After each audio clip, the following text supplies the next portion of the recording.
Did you know it takes me about 4 hours of work every morning to produce each episode of Marijuana Today Daily? My alarm goes off right around 4:30 a.m. every Monday through Friday morning so I can get a jump on the day's news in time to produce each episode of the show. If you appreciate the work that goes into making Marijuana Today Daily and want to give back a little bit of your own time, then please open up iTunes today right after you listen to today's episode and find Marijuana Today Daily and leave a rating and review. Just search iTunes for the term marijuana. It's the quickest, easiest, and most impactful way of helping our show grow, as iTunes puts a lot of stock in the number of ratings and reviews when it decides to show new titles to podcast listeners. Thanks to everyone who's left a rating and review so far, and to all of those who will in the future.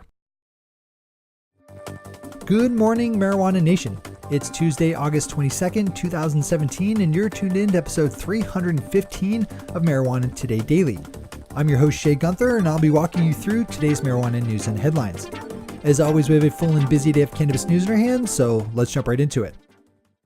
Our top story of the day brings us to Michigan, where the state is on the cusp of making a terrible, horrible, no good, very bad decision to close all medical marijuana dispensaries ahead of the issuance of adult use dispensary licenses sometime next year.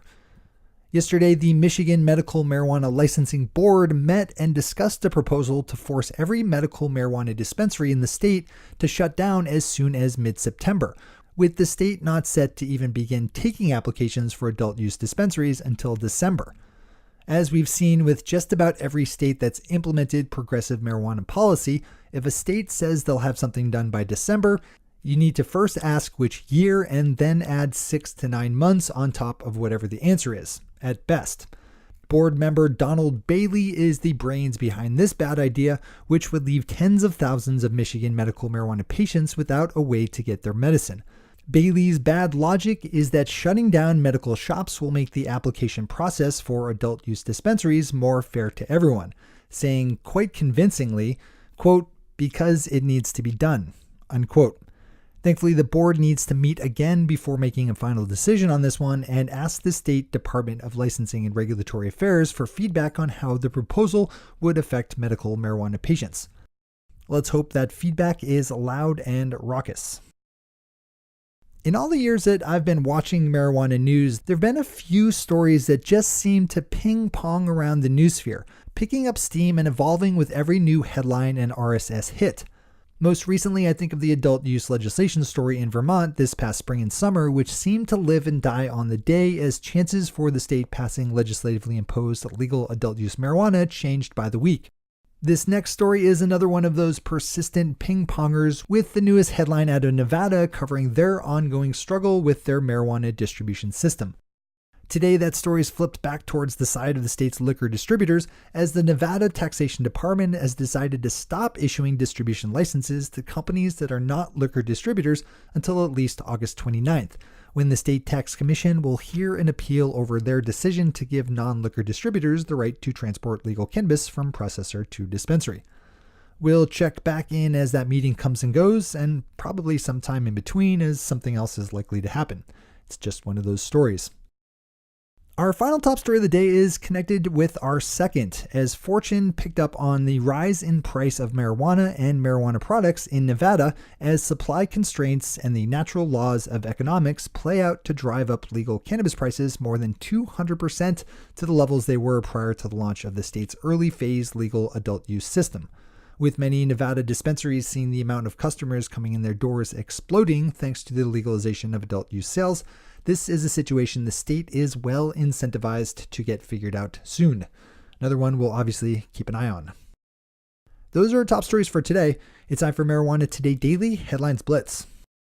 Before we blitz out on headlines, let's quickly thank our sponsor, MJ Today Media, which does not publish the New York Times, nor are we responsible for giving you Game of Thrones.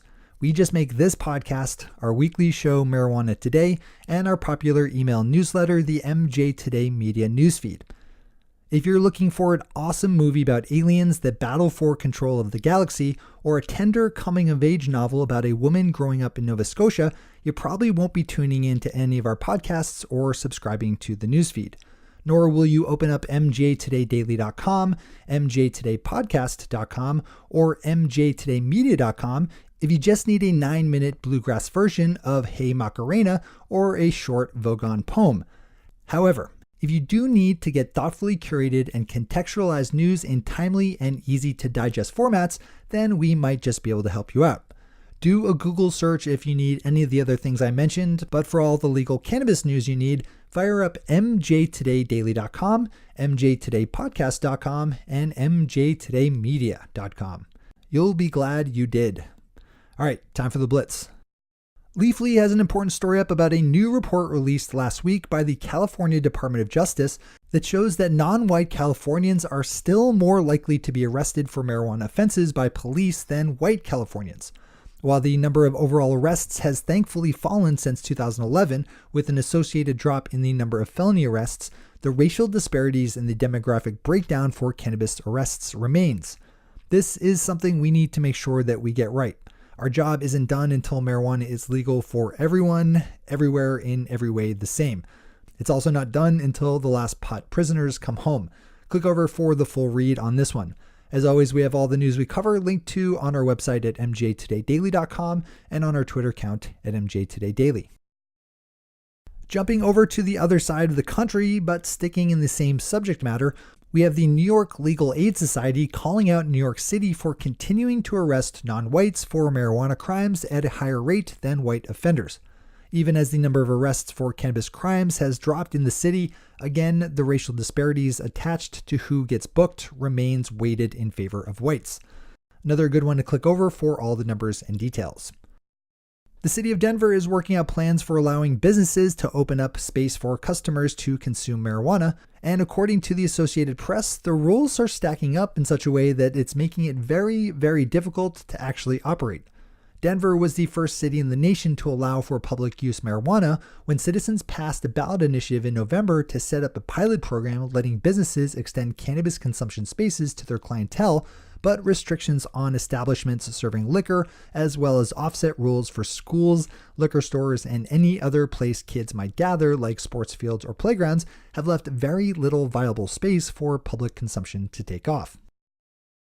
Vice News picked up on a recent study out of Canada's University of Victoria that looked at existing scholarly studies and found evidence that medical cannabis could effectively replace the use of opioids.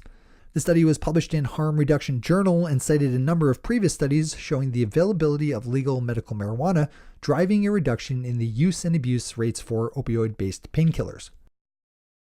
NPR picked up on a story we've recently covered, bringing the issue of energy efficiency within the world of legal marijuana to a national mainstream audience. Their story focused on efforts in states like Colorado and Washington to reduce the environmental footprint associated with growing cannabis under lights.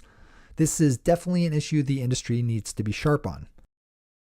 Alan Brockstein over at New Cannabis Ventures wrote a great piece that reminds me why I will never touch marijuana penny stocks, with a detailed breakdown of one Sunset Island Group, a penny stock of a company purporting to be involved in California's legal marijuana industry, but that actually looks like a dodgy vehicle to make some stock manipulators millions.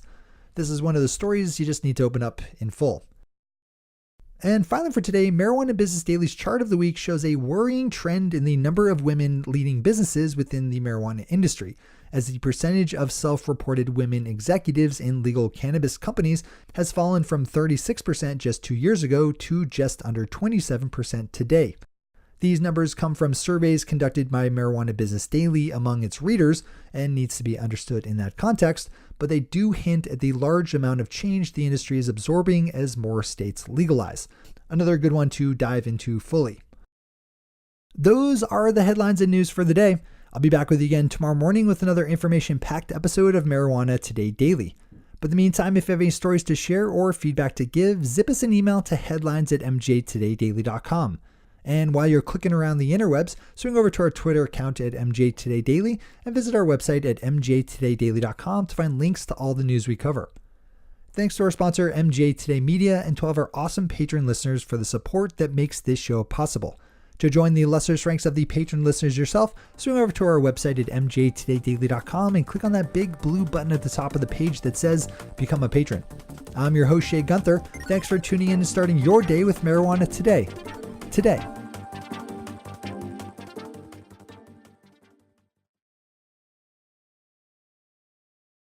One take, Shay. One take.